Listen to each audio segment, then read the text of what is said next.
ایک غیر مقلد مولوی صاحب تھے، یہ بیچارے آتا جاتا تو کچھ بھی نہیں ہے، جاہل اور ان پڑھ ہوتے ہیں، مگر اسلاف پر، بزرگوں پر، فقہا پر، مجتہدین پر اعتراض کرتے ہوں تو ان کی زبان بڑی لمبی ہو جاتی ہے۔ تو وہ جب نماز پڑھتے تو نماز کے اندر اپنے سامنے چوہا بھی باندھ لیتے اور ساتھ میں چھری بھی رکھ لیتے۔ کسی نے کہا مولوی صاحب نماز تو ہر کوئی پڑھتا ہے، مگر یہ اپنے سامنے چوہا باندھنا اور چھری رکھنا اس کا کیا مقصد ہے؟ مولوی صاحب نے کہا بخاری میں لکھا ہے۔ چونکہ لکیر کے فقیر تھے نا، آتا جاتا کچھ بھی نہیں تھا، وہ عربی والی بخاری شریف، چونکہ عربی میں اعراب تو ہوتے نہیں ہیں، تو اس نے دیکھا کہ لکھا ہوا تھا السکینۃ والوقار، کہ جب نماز پڑھو تو نبی علیہ السلام فرماتے ہیں سکون اور وقار کے ساتھ پڑھو۔ اتفاق سے وقار کی کاف پر ایک نقطہ مٹا ہوا تھا، اور سکینہ کو چونکہ الفاظ تو چند ایک رٹے ہوئے ہی تھے نا، وہ جو عربی بول چال کی کتابیں ان کی چھپتی ہیں، بس وہی چند ایک رٹی ہوئی تھیں، کوئی عربی گرامر سے زیادہ واقفیت تھی نہیں، بیچارے پورے سورے تھے لکیر کے فقیر۔ تو اس نے دیکھا کہ یہ سکینہ نہیں ہے، یہ سکینہ ہے، اور آگے اس نے وقار کو فار پڑھا، سکینہ مانا چھری اور فار مانا چوہا،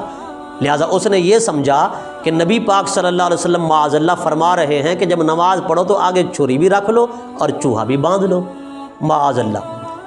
تو جس نے ان سے سوال کیا وہ بھی پڑھا لکھا تھا، اس نے کہا لاؤ بخاری کہاں لکھا ہے؟ جب مولوی صاحب بخاری لائے تو دیکھا بخاری میں اس طرح تو نہیں لکھا جس طرح مولوی صاحب نے سمجھا تھا، وہاں تو کچھ اور لکھا ہے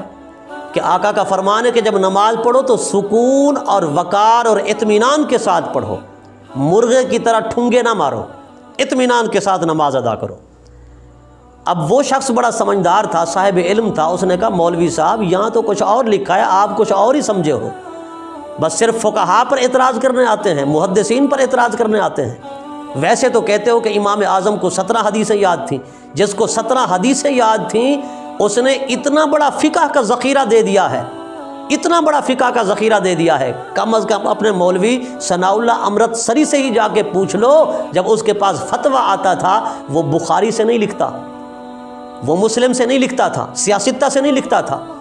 وہ فتویٰ دینے کے لیے ہدایہ شریف سامنے رکھتا اور ہدایہ شریف سے ہی فتویٰ لکھتا تھا۔ جب اس سے پوچھا گیا تو اس نے کہا خدا کی قسم حقیقت اگر پوچھتے ہو تو ان فقہا کرام کا ہم پر احسان ہے کہ جہاں ان کے عقل کی رسائی ہے وہاں ہماری پہنچ ہو ہی نہیں سکتی، انہوں نے تو حلوہ بنا کر ہمیں دے دیا ہے،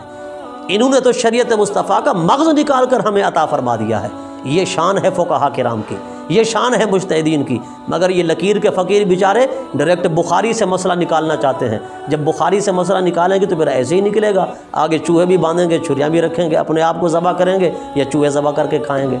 یہ لکیر کے فقیر ہیں، ویسے دیکھو تو بڑے محدث بنے پھرتے ہیں اور بڑے عالم بنے پھرتے ہیں۔